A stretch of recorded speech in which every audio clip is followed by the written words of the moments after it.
We're currently recording and streaming episode number 22 of the Trif3cta Sports podcast. We are live with Dave and Frank. Coop will join us momentarily. Hopefully, we don't know.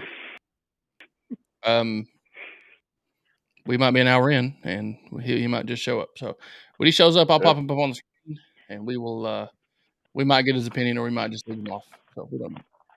So a pretty loaded show today. We're going to really quick recap what we've been doing in the past couple weeks. We've been basically going through each team in each division, highlighting the best fantasy football players to target off of each team, and kind of giving you a lowdown as to when you should go after them, what you can expect from them, and then kind of some sleeper picks, some things that you might need later on when you're starting your drafts.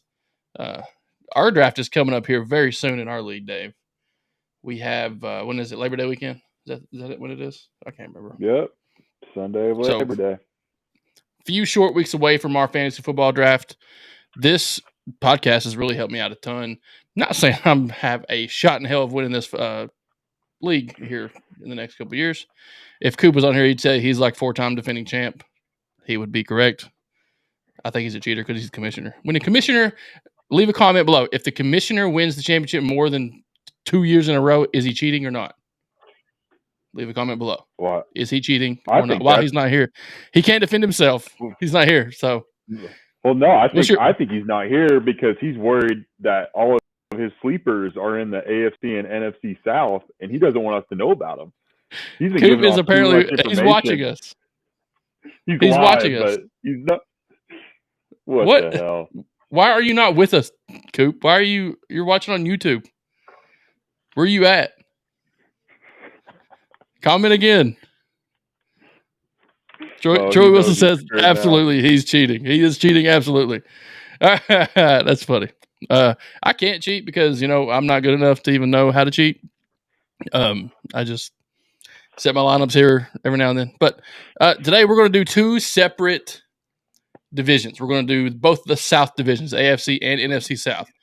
We're going to go with the Tampa Bay Bucks first.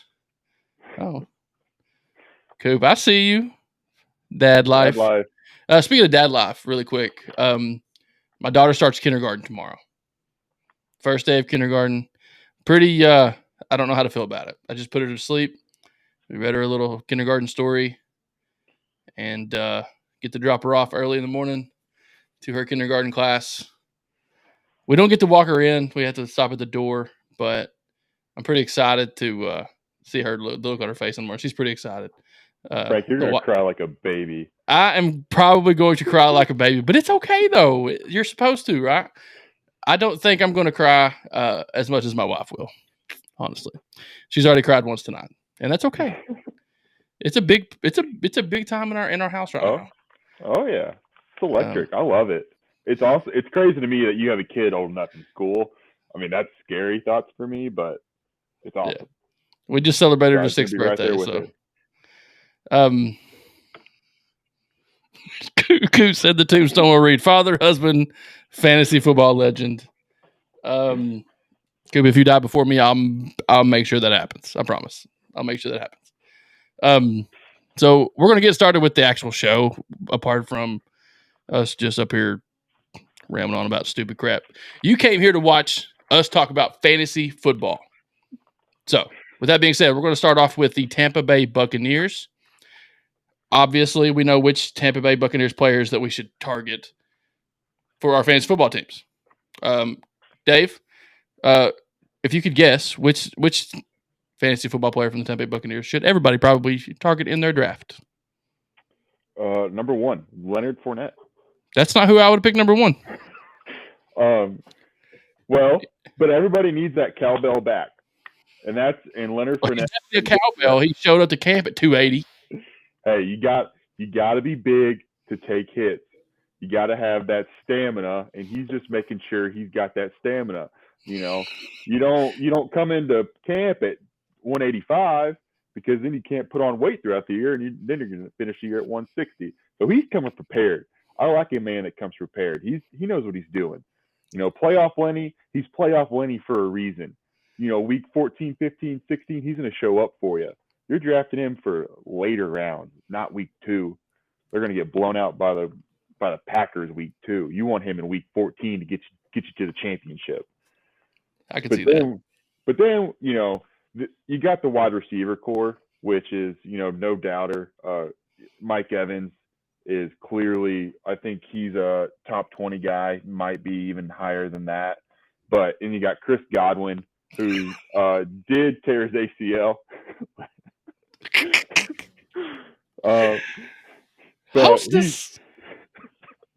So Chris Godwin should be back. I think they said around week 6 or week 8. So he's going to be more of a long-term draft pick for you. And then, of course, you got Julio, who is going to be an absolute variable. So whether you want to go Russell Gage or Julio, so that's going to take over Chris Godwin's spot, that's going to be up to you.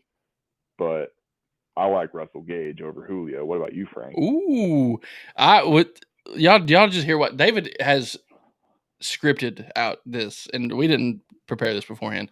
He said Julio Jones is an absolute variable. That's magnificent, my friend. That was off the top. That's magnificent. Coop's chiming in here with, do anybody have O-line concerns? I don't know if I have O-line concerns if Tom Brady's back there, honestly. He's going to make damn sure that he's not going to get hit. If he's in training camp, which he's not right now, honestly. But if he's talking about different random things and saying, hey, our O-line sucks, guess what the Tampa Bay Buccaneers are going to do?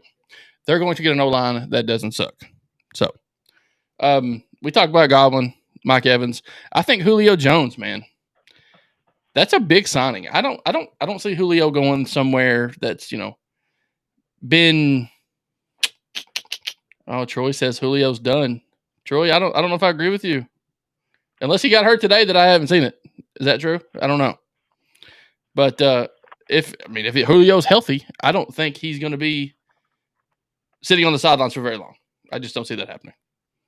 Yeah, but you say that, and then he was a shadow of himself in Tennessee. And you can say Tannehill isn't as good as Brady or Tannehill isn't as good as Matt Ryan. That's very true. The guy was hurt all last year, and if he would have been a fraction of what he was, I mean Tennessee was the 1 seed, but they should have been in the Super Bowl. They should have been winning the Super Bowl if they had King Henry and they had Julio at Julio's best. Yeah, that's a good point. But I'll rebuttal with this. If you're going from a Tennessee Titans team who, they're the number 1 seed, they have Super Bowl aspirations, but then you get switched to a team that has Tom Brady on it, your mindset changes. You're going to second guess playing through a nick or a bruise, and you're probably going to play through a lot of different things in that situation. Meredith Wall asked, Godwin is out for a few weeks. Is that correct? Yes, that is correct. David just talked about that. I don't know if you got on a little bit after David spoke on that. I think he's, week 6 is when he's supposed to come back? Is that right, Dave? He might. Looking it up right now, but they're saying he might. Well, he might be. We don't know. He's hurt for a few weeks. That's for sure. Yeah. They're not saying, but he's definitely. I would, if you draft him, he's not playing week 1. That's what they're all saying. Yeah. He's not trying to come back for week 1. So. All right. So there's not a lot to talk about with the Buccaneers. Like we said, Cameron Brate, Kyle Rudolph. Are you going to draft those guys? I don't. Maybe not. Deep leagues, maybe. Honestly. Other than that, Julio, Mike Evans, I would go ahead and draft Russell Gage and Chris Godwin. That's just safety nets. Chris Godwin is going to play eventually. Yeah. He is a star in this league. Good chemistry with Tom Brady as well. Even gave his number up to him when he got signed by the Bucs. So, I'm loving it. Tampa Bay Bucs. Go ahead. Yeah, sorry.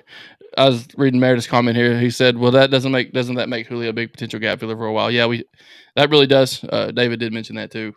earlier, right before. He's a Meredith, you late to the party, big dog. He said he was a variable. He's a variable. That's one of the coolest things I've ever heard.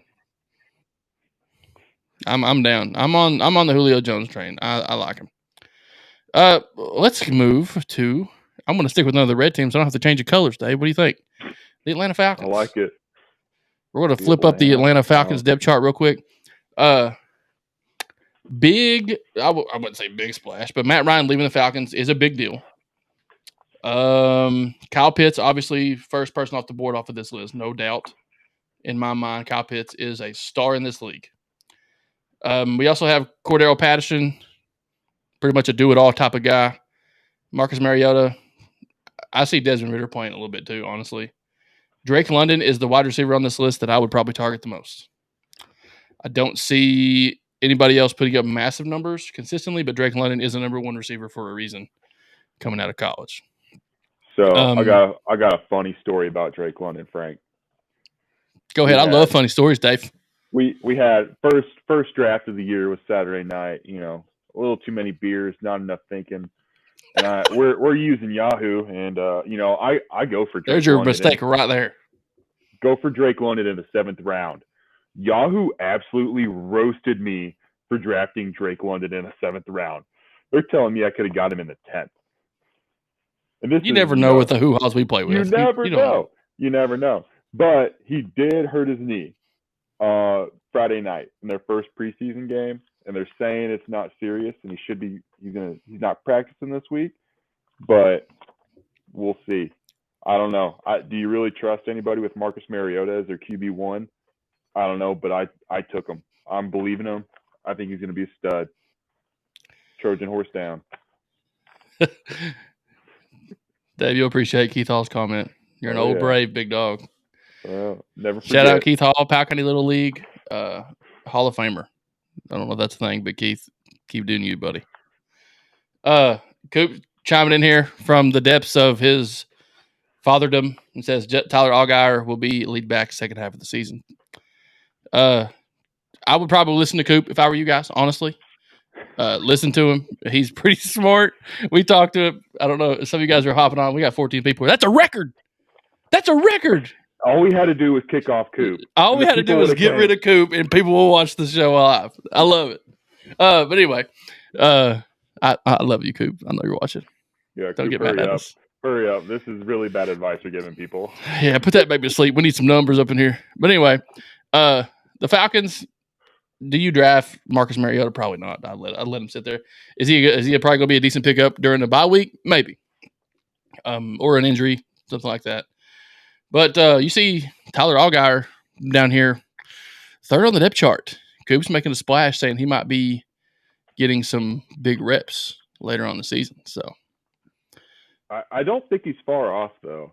I mean, Cordero Patterson, I don't want to say he was a fluke, but he was a fluke last year. I mean, he's kind of the Deebo Samuel, the poor man's version of Deebo Samuel. Deebo!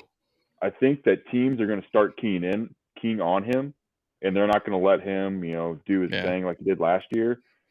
But at the same time, the reason why he did what he did last year was because he was on a bad Falcons team that was always down 40 points. And so he was just a fantasy champ because it was always garbage time and he was able to rip off some runs. But I stayed away from Cordell Patterson in almost every league. He's a boomer bust guy. And I prefer to give me a solid 10 points in a flex spot because he's not going to be your wide receiver or your running back too. He's going to be a flex guy. So I don't really like him, and I try to stay away from him. Yeah, guys like that, I'll draft if he's available late rounds, but I'm not going to use him. I want for sure reps, for sure touches. Cordero just doesn't do it for me. He doesn't have the wow factor for me. But we're going to jump into the New Orleans Saints here. New Orleans, pop up that depth chart right quick. Jameis Winston is a guy that Coop is always really high on for some reason. Loves Jameis Winston. Alvin Kamara and Mark Ingram, both of them pretty solid picks. Michael Thomas coming off an injury. I did have him as a keeper in our league. Unfortunately, last year I couldn't keep him because he was hurt the whole time. So he's back in the draft pool in the Bush League, fellas.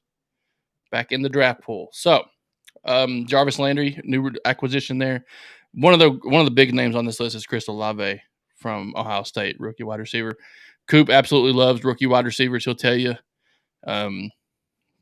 We mentioned a bunch of them on previous episodes. So if you are interested in learning about those guys we've talked about, you're looking to draft some rookie wide receivers that are going to help you win your league, go back and watch our previous episodes. They're up on YouTube. Okay. We're also up on Spotify and Apple Podcasts if you are into that type of thing as well. We're trying to grow our brand a little bit. And today, Dave, guess how many viewers we're up to? 17. Break 20. Oh, let's give us 20. We need 3 more. Share the video. But anyway, Jameis Winston, going to be a solid quarterback. I think he's going to throw it a ton. He's always going to have a ton of checkdowns with Alvin Kamara. I think Jameis Winston could be somebody's QB1, especially in 2 quarterback leagues like we are. Dave, what's your opinion on the Saints? Who you like the most? Yeah, I love Winston. I think, he should still be a Tampa Bay Buccaneer is the crazy thing. I mean, I think his last year there, he had 50 touchdowns and, 38 interceptions. Let's not talk about that stat. But for a fantasy guy, I mean, they don't matter. No, it's only -2 touchdowns +4. So, Looky here. Looky here. He made it. I'm going to give him the spotlight. Look here. I apologize that you did lose a streamer by me joining, but we'll get it up. We went from 17 to 10, Coop. All because you joined. It's that damn Carolina hat, I swear. I just had it open on multiple accounts at the house trying to pad the numbers. Whatever happens, man. I always go and download our podcast on every device that I have just to give our download numbers up a little bit. You got to start somewhere, right? Yeah, any way to get trending, right? For sure. All right, so if you haven't been watching, we're talking about the Saints. We're talking about how you love Jameis Winston. I don't know if you love him this year, but you've always loved it in the past. I do like Winston. I think he's probably like middle of the quarterback pack for me. I've got him in the teens. I think most sites have him low 20s, 22, 23, somewhere in there. Look at other guys like Trevor Lawrence is one that comes to mind. I can see identical numbers out of Winston. 300 yards rushing, 35 to 3,800 yards passing, 24 touchdowns. And I think it's a really good upside for Olave. Yeah, buddy. I called that out. Yeah, I think there's a lot there. And Michael Thomas, too, he got, kind of pegged as this slant receiver, but he was playing with a 40-year-old quarterback. So if he's really healthy, I would love to see what a big arm can do for his game. I'm pretty high on Michael Thomas, too. I believe that he's back. I don't think he's back to 2019 NFL record Michael Thomas, but no, probably not. If I could see him being a wide receiver, too, this year. Yeah, the Saints are an intriguing team. I can't even speak English today, Phil. It's been a long day. If y'all didn't know. The Saints are an intriguing team to me. They're in a division that they got to fight the Bucs for. I think they're pretty good. They might handle. I don't know. We're going to talk about the next team here, and this is the one that's more intriguing than I think the Bucs are. We're going to go ahead and flip the script. Carolina Panthers. All right, fellas. When I pop his depth chart up, are you going to be surprised at who's number 1 at quarterback? Baker. Bam! Baker. Baker Mayfield, Sam Darnold, Matt Corral, and P.J. Walker. All 4 solid quarterbacks. Obviously, Christian McCaffrey is our dude. Probably 1, 2, 3 overall pick in most leagues. I like Robbie Anderson. I like DJ Moore. There might be another sleeper in there somewhere Coop wants to name, but other than that, those three guys. Let me ask you this. 2 quarterback league, Coop.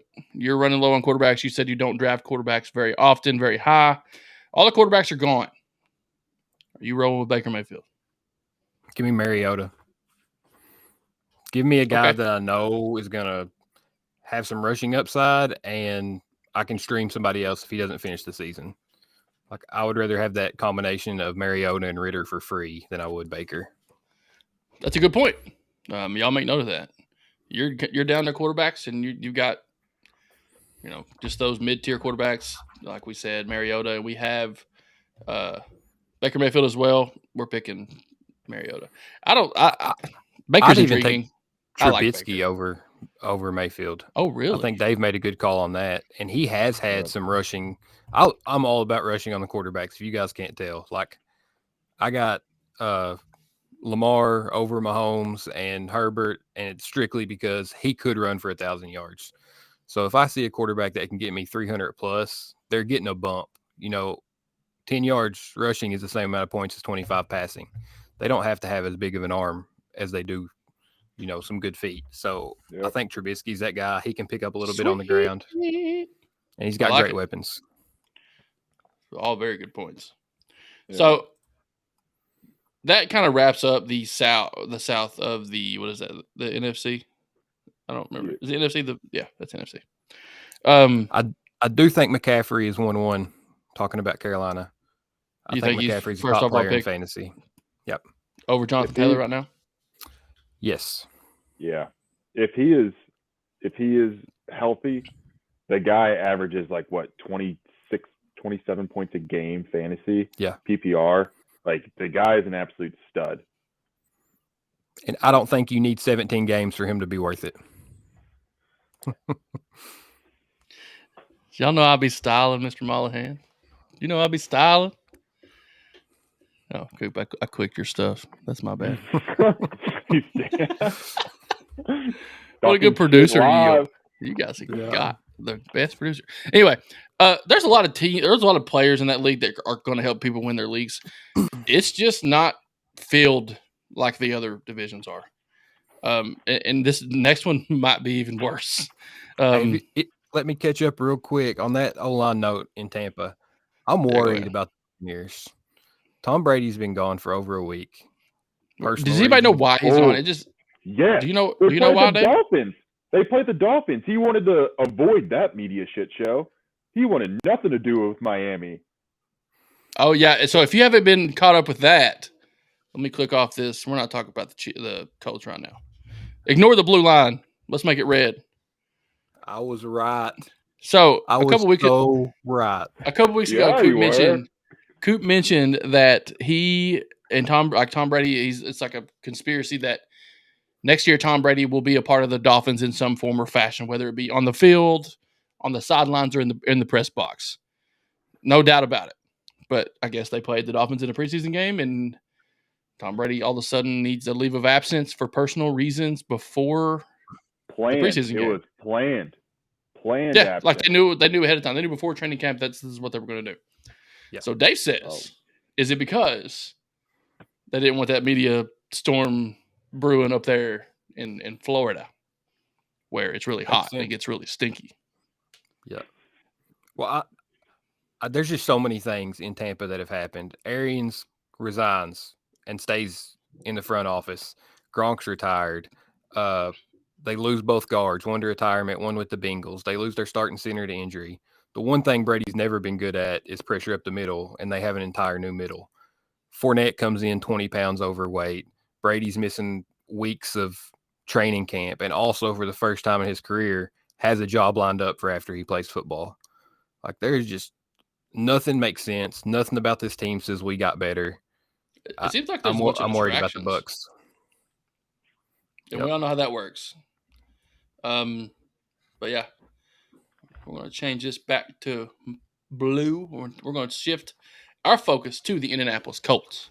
Indianapolis Colts made some moves this offseason. Let me find their depth chart real quick. There it is. Make a splash, going to get Matt Ryan. Jonathan Taylor, probably, what do you think, 1-2, Coop?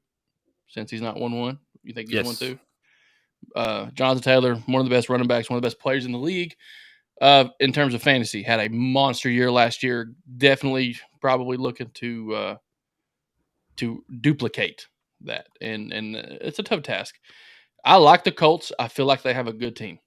Wide receiver wise, I don't know much about Alec Pierce, but Paris Campbell and Michael Pittman Jr. They're both very solid contributors.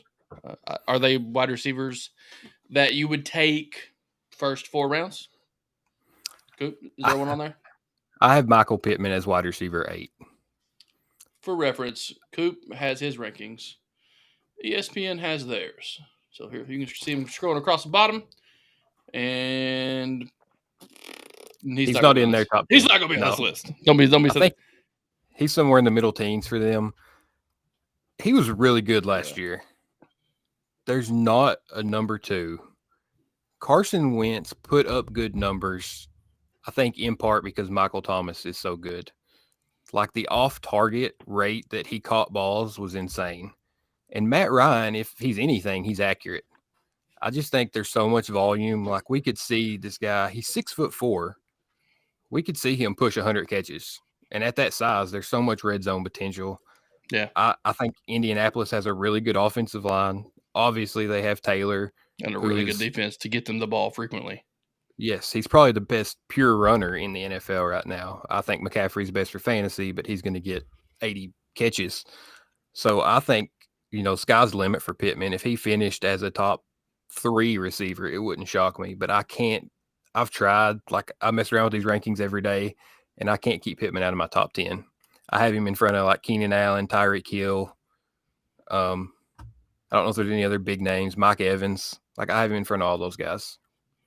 Oh, you don't have any worries about him going from Carson Wentz, who is a huck it, chuck it guy, to Matt Ryan, who has had a history with struggling to get touchdowns to wide receivers? No, because I think that accuracy will help him more than the deep ball.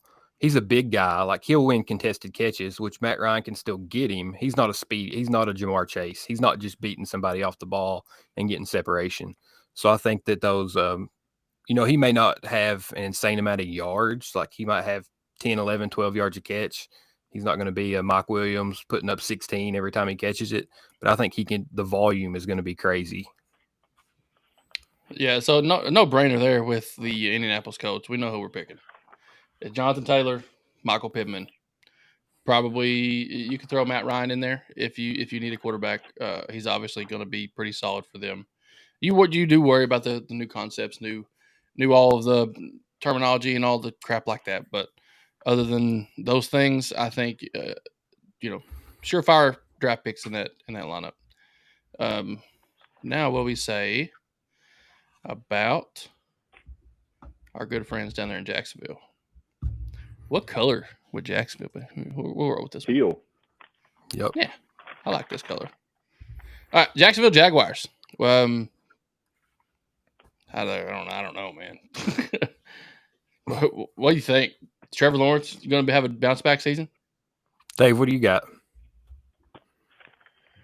I don't think Trevor Lawrence is a draftable quarterback even in 2 quarterback leagues. I think he is a low to mid 20s guy that you just don't know what you're going to get with him yet. I mean, you kind of have to write off last year with how big of a shit show Jacksonville was with Urban Meyer and all the distractions going on there. Thanks, Urban. Yeah. Talk about headline maker. I mean, he gave the media plenty of content. He kicked the kicker. How are you going to kick a kicker with Tim Tebow on your roster? Well, I mean, yeah, he brought Tim Tebow to play tight end 10 years after he should have played tight end. Like, it's very ungodly. Right. So, I think Trevor Lawrence will have a better year. Marvin Jones Jr. had a decent year last year for an older guy coming from the Lions. They got Christian Kirk, which he was kind of a, burn you, win you the league type of guy. He was a daily fantasy legend last year because I think he had 3 or 4 games where he put over 20 points. I don't think he's a wide receiver 1, but they're paying him like he is. So that's going to be interesting. The one guy I really do like outside of the running back situation, which we'll get to, is Evan Ingram.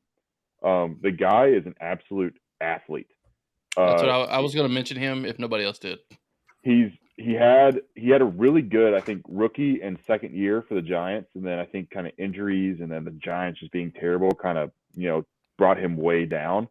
So I'm actually very interested to see what his stock is like about week 3, week 4, because I think he might be one of those guys that doesn't get drafted, but he might get you 8, 9 points consistently each and every week, just based off, he might be 4 or 5 catches, 50 yards. And that's big. That's big from the tight end spot. Exactly. So I think he's a huge guy that you're not going to draft. You shouldn't have to draft him. If somebody drafts for him, you make sure you give them holy hell for it, because that is a reach. But keep your eye on him. Yeah, he had a lot of buzz coming into the Giants. You're right. He had a couple big years. I think it was right there when Odell was going off, so really overshadowed. Yeah. You going to talk about the running backs, Coop? I can. I just want to say quick thing on Lawrence. I'm not far off from you. I've got him a little higher, like 19. I think something really interesting is Doug Peterson made Nick Foles Super Bowl MVP. Yes, he did. So that's the one way you can spin this for Trevor Lawrence. But yeah, I'm pretty much aligned with the receivers. I think Kirk's going to get some volume, but not going to do much with it. I'm pretty high on Travis Etienne. I've shocked myself with where I keep seeing him, like where I'm taking him in mock drafts, where I have him ranked. I think the ceiling is somewhere, DeAndre Swift, Alvin Kamara, like that back end top 10 that splits his first and second down carries, and he gets everything inside the 20 and every third down. I think that's kind of going to be what we're seeing out of ETN. I've got him in front of Elijah Mitchell, Josh Jacobs, CEH, Antonio Gibson. So he's right around 20 for me. Let's really quick, all name team, Snoop Connor. Right? That's going to be Coop's fourth boy. Coop Connor. You got all of We'll name the dog Snoop. We'll name the dog Snoop. Just name your next one dog, and it fits your theme you got going on there with all them kids. His name dog. All right, whatever. But anyway, Snoop, Coop, Connor. There you go. I like it. I do think you're right on with Travis Etienne, because something that, I skipped my mind because I didn't pay attention to the Jaguars last year. James Robinson tore his Achilles last year, and he is not coming back until like week 8 or something like that, maybe. And, we can say Cam Akers did it last year, and I think he did it in like 6 months to come back to the playoffs. That's freak stuff. You don't see that. That dude's on another level. And so I think Etienne is going to run away with this. I think him and Lawrence are already comfortable with each other. They've had 3 years in Clemson.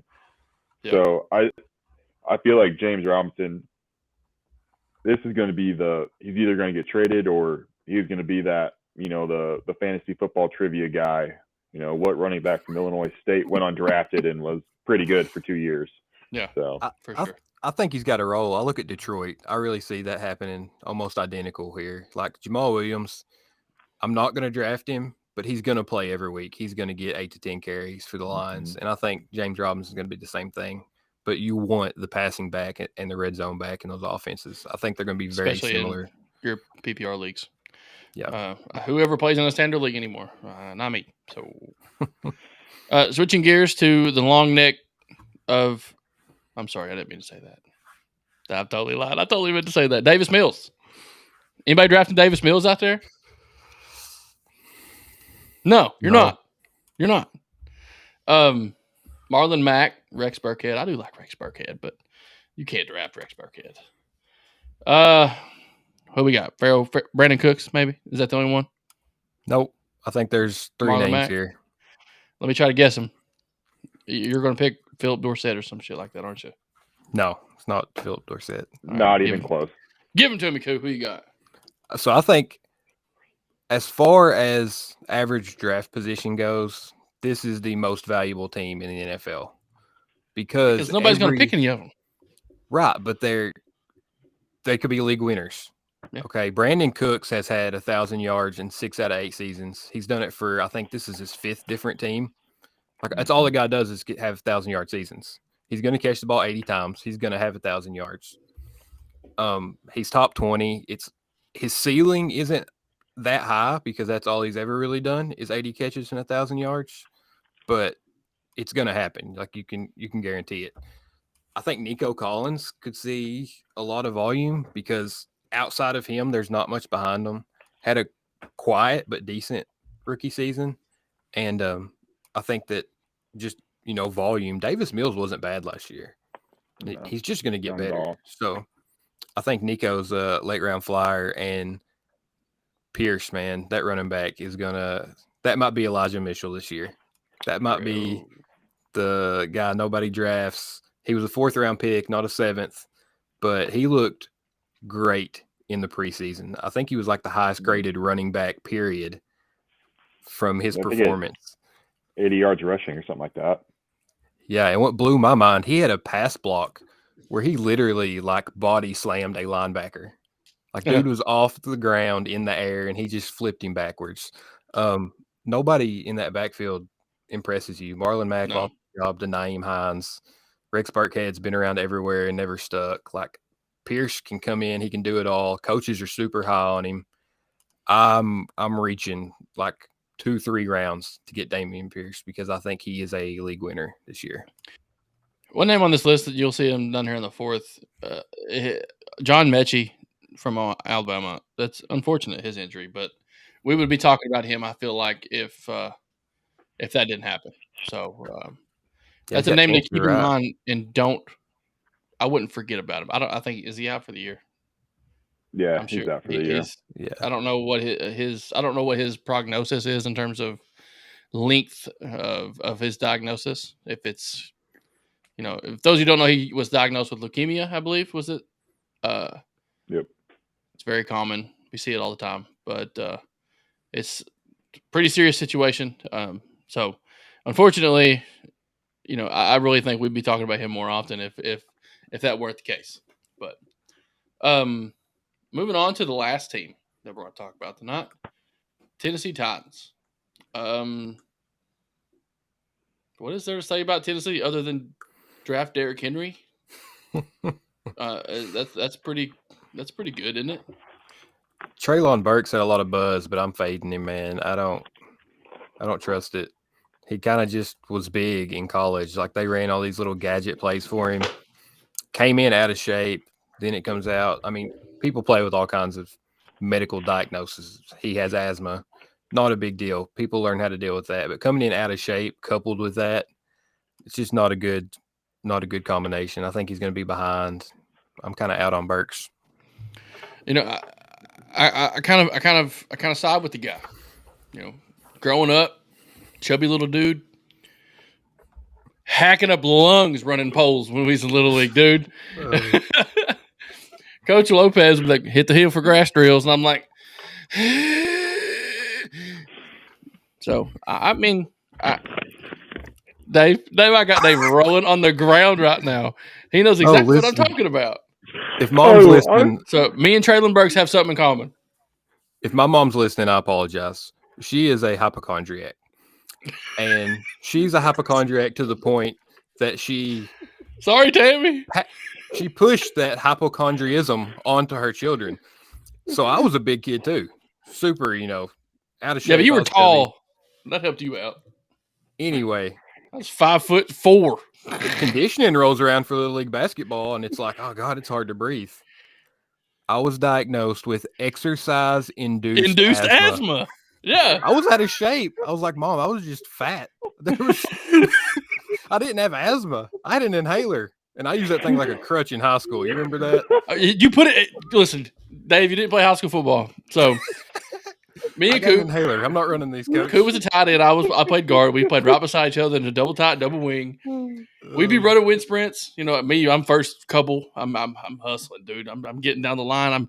I'm finished middle of the pack. I ain't last. And all of a sudden, it's like 3 or 4, JJ. We call them JJs down and backs on the field. A couple more of those later, Coop is beside me. And he takes his helmet off, and he's got his inhaler stuck in the helmet pads up in the top. And he pulls it out and uses it mid-conditioning just to get out of it. So smart. Hey, play them if you got them. Play them if so you got smart. Them. But anyway. I never got a refill. It was empty the last 5 years. That's why you found out so much in basketball. You're tired of running. Yeah. He said, here, I'm going to just grab him. I'm tired. Get me out, Coach. Yeah. But anyway, Titans depth chart. Speed was not my forte. I do think Robert Woods way underrated. He was a top 20 wide receiver 3 years in a row in LA, was on pace for top 20 again before he got hurt, and people are just forgetting about him. I don't think he gets that high, but he's going like wide receiver 40, 45. Like he's forgot about. He needs some respect. They got to throw it to somebody. They're gonna lean heavily on Derrick Henry, but anything can happen. So Derrick Henry could go down again. That'd be super unfortunate because when Derrick Henry's in the game, like in the league, good things happen. But Robert Woods picking him up is probably a high priority of most people that are serious about fantasy football. Yeah, those of you that play Dynasty, I don't think any redraft league would touch this guy. But I've heard a lot of buzz about Kyle Phillips. Sounds like he's probably going to get the start in the slot. And I guess he had, some insane measurables coming out of college, really good performances at the senior game and all that. So Dynasty leaguers, check out Kyle Phillips, see if he's available in your league. I've never played in a Dynasty league. I don't know if I have the patience to. Seems like a lot of work to me. I mean, Dave, I know you're in a couple of Dynasty leagues up there in corn country. What's that like? Oh, dude, you got to get in one. It is. You say it's more work. The only thing that's more work is the actual first draft, because you're doing, if you have a 20-man roster, you're gonna have a 20 rounds. But then every year after that, because the waiver wire is pretty much done, unless you have that Elijah Mitchell diamond in the rough that literally was on nobody's radar. And then every year after that is just trades and rookie drafts. That brings me to my point. If you are in a dynasty, I mean, Malik Willis is an absolute no doubt pick. He's a first rounder in any rookie dynasty draft.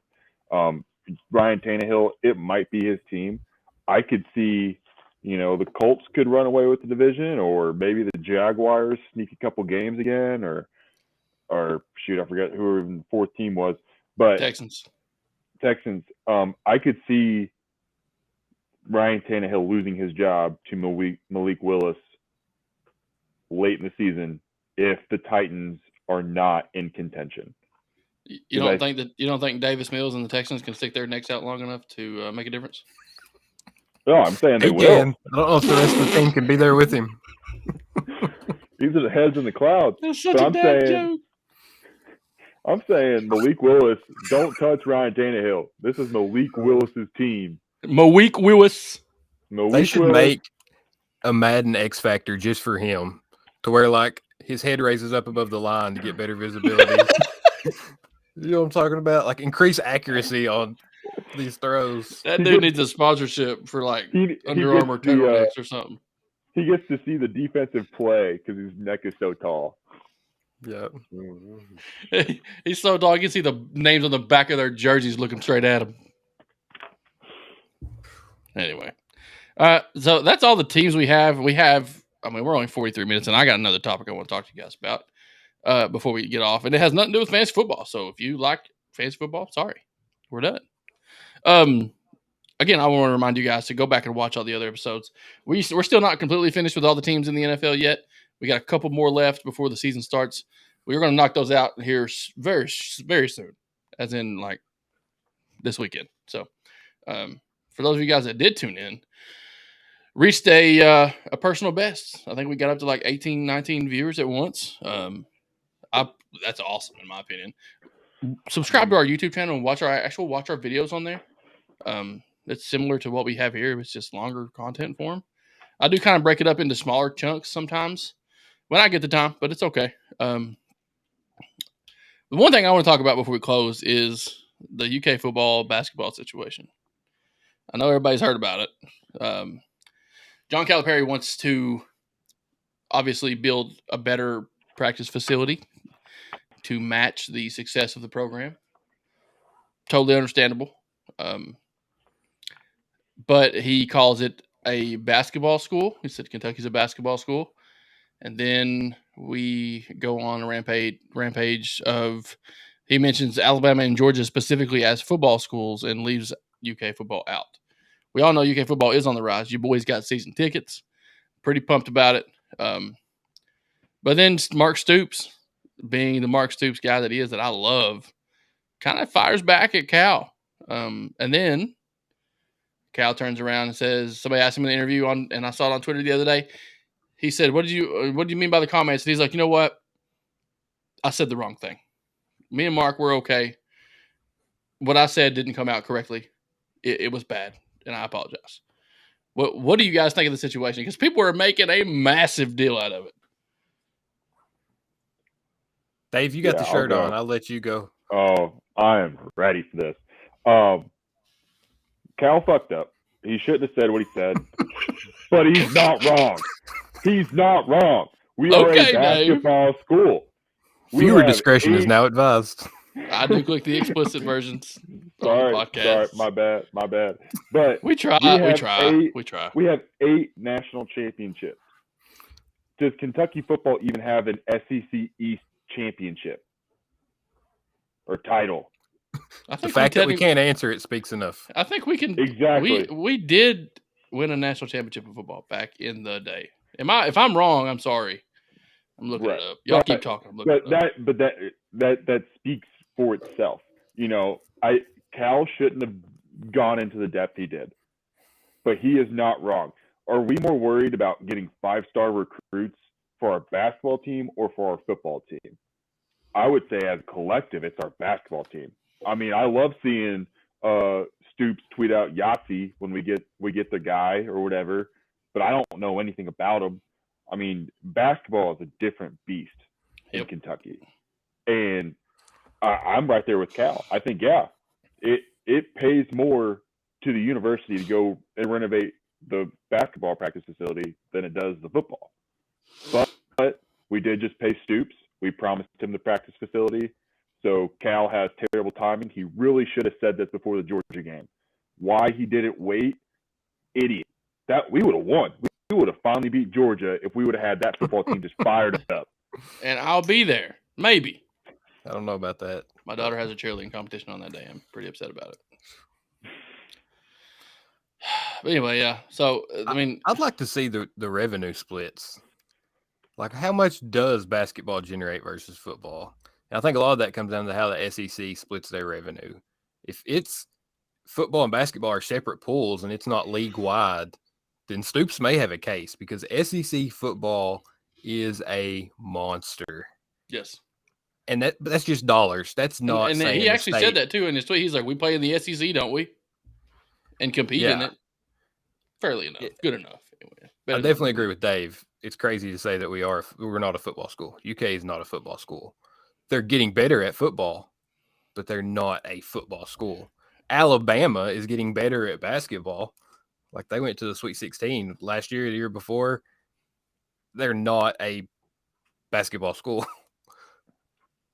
Here's the thing. If you turn on an Alabama basketball game on like a random Tuesday night where they're not playing anybody, like in the SEC play, it's going to be a half-empty gym.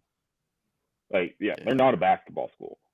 And I would say up until 5 years ago, you flipped on a UK game at noon on Saturday, it's probably 3/4 full. It wasn't a sellout until of late. Yeah.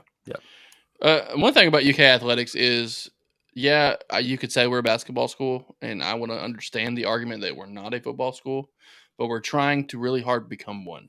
And it's you can't just like shit on people for not liking football. But if we want to say we're an anything school, we're a track school. We're a rifle school. And most importantly, we're a freaking cheerleading school. Mm-hmm. National championships galore. Let's think about our women's track team. Sydney McLaughlin, Olympic gold medalist, straight out of college. Abby Steiner just won the world championship in like a 4x100 relay. Look at me. I know track. I may not have even thought about running track. I don't even like 7 foot. The football. This guy never even touched the discus in high school. No, but I wish I did, though. That was one thing I do regret. But it was during baseball season, so I couldn't play. But I feel like that was something I really could have been good at. It's discus and shot put. And then the hammer throw, but that wasn't a thing in our school. I really think I would have been a good pole vaulter, too, but we didn't have that. Like they cut it out whenever I was in high school. We just let jump. You mean actually vaulting on the pole? Or are you talking about? Oh, we used to just lay on the pad after practice because it was just like there and nobody used it. It was good times. But anyway, we can sit and talk about our sports experiences in our hometown for the longest time.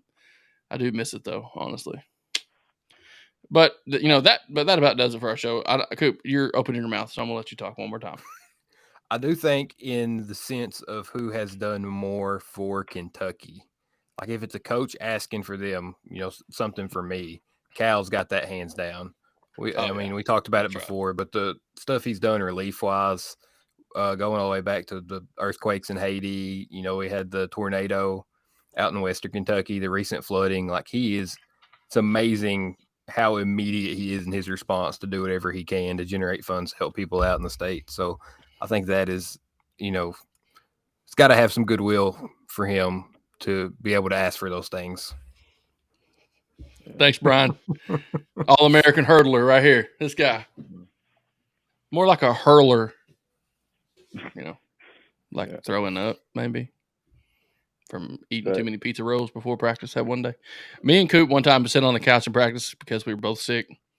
And we don't ever practice? Yeah, we did. We were good, David. We would have been better if you were playing too. We were good. Too scary, anyway. Man. Well, thank you guys for tuning in. We absolutely had a blast today. I really like seeing that viewer count go up, especially when we're live. It's really cool to see people. We had a lot of interaction too with our chat. So when we're on, feel free to chat with us, ask us questions. We will pop your name on the screen and then make comments to you. It's really good. It's fun. It makes us know that people actually enjoy our content sometimes. We're just doing our best in something that we like to do and have fun. So we're going to round out today's show with saying that we appreciate all of you that watched today. Go like our YouTube channel and go subscribe to our YouTube channel, like our videos, like the Facebook page, and leave us a comment every time you would like to see us talk about something different. Fantasy football is going to take a lot of the time because that's something we love. But we're going to throw some other stuff in there along the way because there's only so much you can talk about when it comes to fantasy football. But appreciate you guys tuning in. As always, we love you. Peace.